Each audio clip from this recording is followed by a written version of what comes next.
Hello, History Through Film. This is Miss Corey. Welcome to U3-L14 Intro to In This Corner of the World, which is our next and final movie that we will watch. Learning goals: students will be able to identify the main characters and locations of In This Corner of the World. So, to start this off, name me two things you learned about World War II Japan. There was quite a bit that we talked about. Two things, probably a pretty easy thing to come up with. So, in this corner of the world, what is the plot? So, set in Hiroshima during World War II, an 18-year-old girl gets married and now has to prepare food for her family despite the rationing and lack of supplies. As she struggles with the daily loss of life's amenities, she still has to maintain the will to live. So the main character will be Suzu. We'll talk about her in just a minute here. So the first thing I want to talk about are the locations. So the first one is Hiroshima. So that is a city in Japan. It's most famous here in the United States because that's where the atomic bomb dropped on August 6, 1945. And it was an important port for military supplies during World War II. And it was one of the four main ports for the Japanese Navy during World War II. So during World War II, it had a population of about 255,000. And in 2019, it had a population of 1.2 million. Wow. That is a really huge city. So to put more of a perspective of where it's at, here's a map of Japan. You can see Hiroshima's kind of down here, more towards the southern edge. Here's a picture of what it looks like in the modern day. This building right here is very famous. I believe there's a museum attached to this building about the atomic bomb. So, Kure, we will also hear about that in the movie. So, it's a smaller-ish city on the outskirts of Hiroshima. Now, when I say smaller-ish city, it's really not that small. It's still like bigger than Minneapolis. So it's right on the ocean, and it has a shipbuilding yard during World War II. And it is famous because it built the largest ever battleship, which was called the Yamato. The Japanese people still like talk about the Yamato today. It was just this giant battleship, and although it was really big, it was really useless at the same time. But I won't go down that rabbit hole today. So the population about 1940 was 355,000. The population in 2010 dropped a little bit. It's now about 239,000. And here is a modern day picture. So you can see the ports at Kure. You can still see their shipbuilding yards right here. You'll see it's just a little bit to the south of Hiroshima. Then we have Eba. So Eba is the small fishing town outside of Kure, and it took part in shipbuilding during World War II. Now when I say it's a town, I mean it's like not even, I don't even think it's a town. It's pretty much just a train station at this point. All right, characters. So we have Suzu. So she's a girl who lives with her parents and sister in Eba. She has an older brother, and he is off fighting in World War II. She's a big dreamer. Has a huge imagination. You will see that right off the bat with this movie. So in the first scene, you're going to be like, "What the heck is going on?" So in the first scene, it's a young Suzu, and she's like being carried by like this bear, like Bigfoot looking thing. That is just trying to represent how imaginative she is. I know a lot of students in the past have gotten confused by that scene. It's literally just trying to like show you that Suzu has this huge imagination. She kind of has her heads in the cloud kind of things. She's also a very talented artist. So here's that scene that we're talking about. So she's just imagining this. It's supposed to be kind of, childish. And then here's her when she's a little bit older. So Suzu marries Shusaku at the age of 18. So this would be in 1943. So that's him right there. And she moves in with Shusaku and his parents, so her in-laws, and she takes care of the household chores and cooking. So here's a screenshot of what their wedding looks like at the beginning of the movie.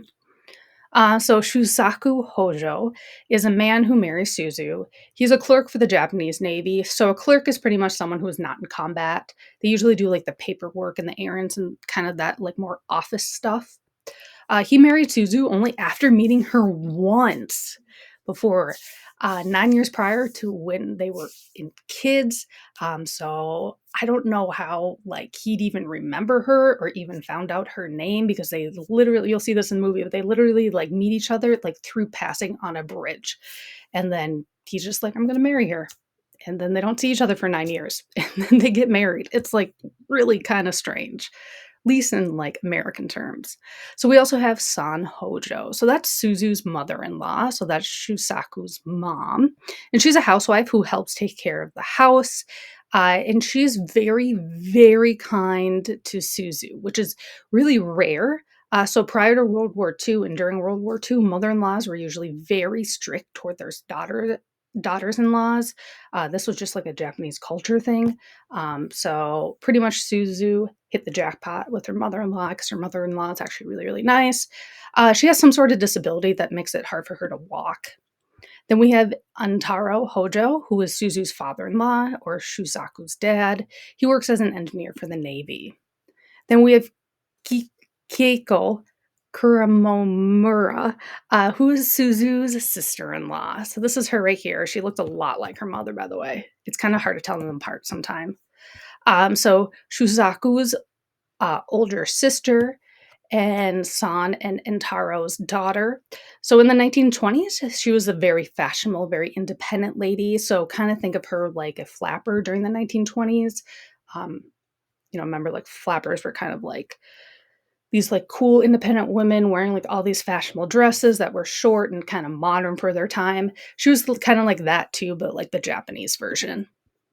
So she married a watchmaker in Kure, and the watchmaker came from a fairly wealthy family. Together, they had two kids, a son and a daughter.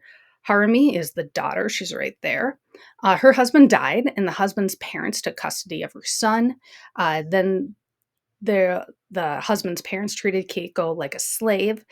So she took her daughter and went to live with her parents again, which also Suzu and Shusaku lived there too.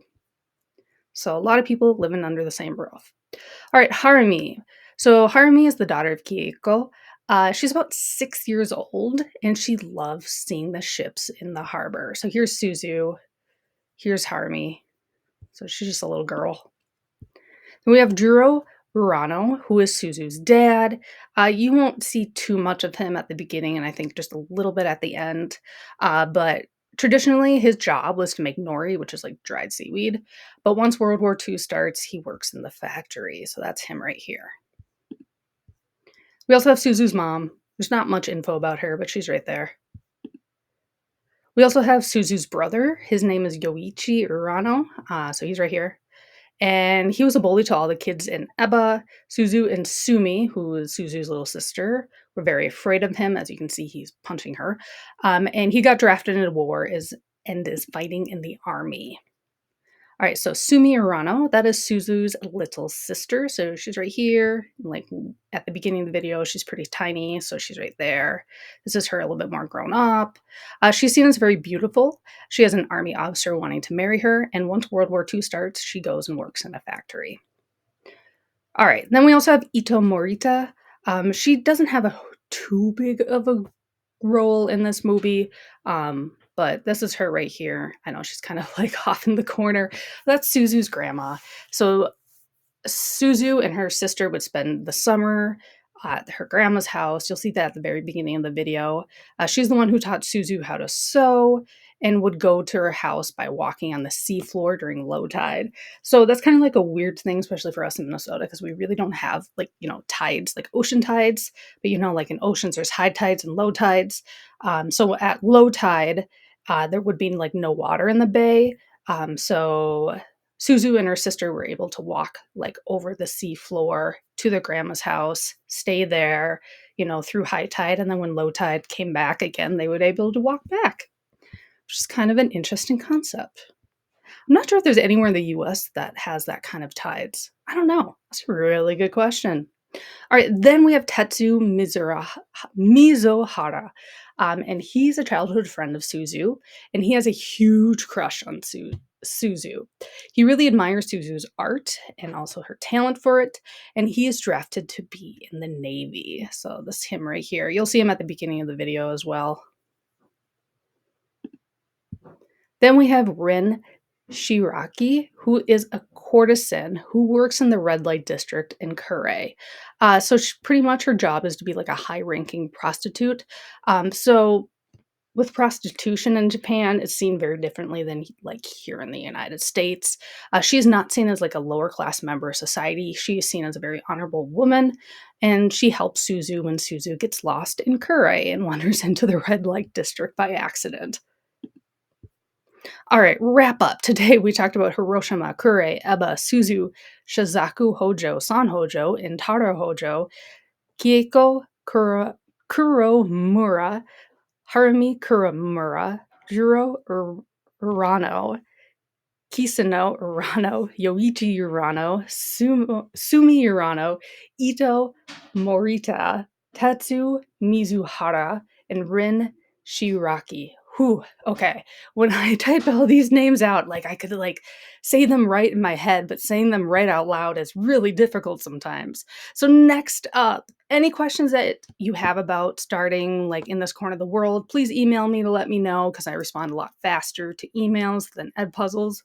I abbreviated the Edpuzzle to in this COR of the WOR. It just means in this corner of the world. I just abbreviated it. So it wasn't that long of a title. Unit 13, lessons 15 through 18 are the movie. There's 5 questions per video. Make sure you answer them. I will be grading you on what you get right or wrong.